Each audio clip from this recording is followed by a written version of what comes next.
حدیث پاک میں آتا ہے موت مومن کے لیے تحفہ ہے. موت مومن کے لیے کیا ہے؟ تحفہ ہے.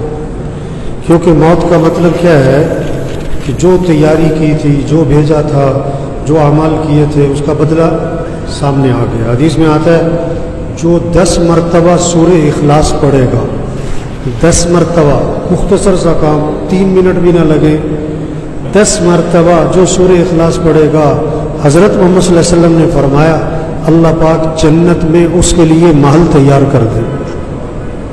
ایک اینٹ سونے کی، ایک اینٹ چاندی کی، گارا مشک کا، گھاس زعفران کی، کنکر موتی اور یاقوت ہوں گے، خوشبوئیں مہکتی ہوں گی، کبھی پرانا بوسیدہ نہیں ہوگا.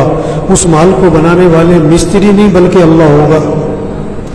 حدیث میں آتا ہے جو فرض نماز کے بعد آیت الکرسی پڑھے گا، فرض نماز کے بعد آیت الکرسی پڑھے گا، اس کے اور جنت کے درمیان اس کی موت کا فاصلہ ہے، مرتے ہی سیدھا جنت میں جائے گا. تو دنیا میں ہم آخرت کی تیاری کے لیے آئے. ہاں، نماز پڑھ رہا ہے، فجر پڑھی، ظہر پڑھی، اللہ فجر سے لے کر ظہر تک کے گناہ معاف کر دے.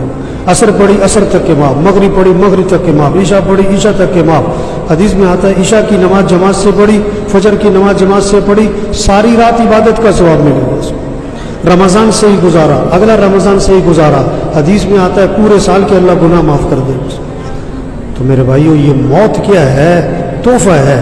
اگر تیاری کی ہوئی ہے، نمازیں پوری ہوں، روزے پورے ہوں، زکوٰۃ دی ہوئی ہو، حج کیا ہوا ہو، اعمال پورے ہوں، اخلاق اچھے ہوں، کسی کو دکھ نہ دے، گالی نہ دے، اپنے اعمال اچھے بنائے، اس حال میں مرے کہ اللہ راضی ہو، اللہ کا رسول راضی ہو. جانا تو ہے. یاد داری کے وقت زیادہ نے تو ہما خندہ بودن تو گریا، چونا زی کے وقت مردنے تو ہما گریا بودن تو خندہ. جب تو پیدا ہوا تھا تو سب ہنس رہے تھے اور تو رو رہا تھا. بچہ رو رہا ہوتا ہے، گھر میں خوشیاں ہوتی ہیں. فرمایا ایسی خوبصورت زندگی گزار کے جاؤ کہ جب تمہاری موت کا وقت آئے تو سب رو رہے ہوں اور تم ہنس رہے ہو. حضرت بلال رضی اللہ عنہ نے موت کے وقت فرمایا، ان کی بیوی نے کہا واہ حزنا واہ مصیبتا، ہائے افسوس، مصیبت کہ جدائی آن پڑی. تو حضرت بلال رضی اللہ عنہ نے موت کے وقت فرمایا واہ تربا غدا نلقى الاحبة محمدا واصحابا. واہ واہ، کتنی خوشی کی بات ہے کہ کل میری حضور سے ملاقات ہونی ہے، کل میری صحابہ سے ملاقات ہونی ہے. میرے بھائیو، کوئی اچانک نہیں مرتا ہے، اتفاقاً نہیں مرتا ہے، اپنے وقت پہ مرتا ہے. ہم سب نے بھی مر جانا ہے. ہمارے مرنے کا وقت طے ہونا نہیں ہے، ہو چکا ہے. عقل مند ہے جو موت کو عبرت کا سامان بنائے، توبہ کرے. 5 وقت نماز، یہ جتنا مجمع ہے ماشاءاللہ نماز پڑھتے ہوں گے. جس کی غفلت ہے پکا عزم کرے 5 نمازیں پڑھنی انشاءاللہ. رمضان چل رہا ہے، روزے رکھے، تراویح پڑھے، اخلاق اچھے بنائیں، کمائی پاکیزہ بنائیں، آنکھوں میں حیا پیدا کریں، زبان کو جھوٹ سے، گالی سے پاک کریں، کان کو موسیقی میوزک سننے سے پاک کریں، دل کو بغض سے، حسد سے، کھوٹ سے پاک کریں.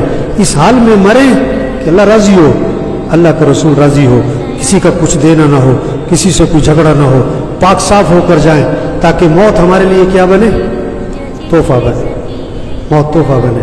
اللہ مرحومہ کی مغفرت فرمائے گی، ان کی آخرت کی گھاٹیاں آسان فرمائے گی، ان کی قبر کو جنت کا باغ بنائے، گھر والوں کو صبر جمیل کی توفیق نصیب فرمائے، اولاد کو ان کے لیے صدقہ جاریہ بنائے، آپس میں پیار محبت سے رہنے کی توفیق عطا فرمائے. اللہ ہم سب کی توبہ کو قبول فرمائے. اللہ ہم سب کو مرتے وقت کلمہ نصیب فرمائے. صفحہ درست فرمائے.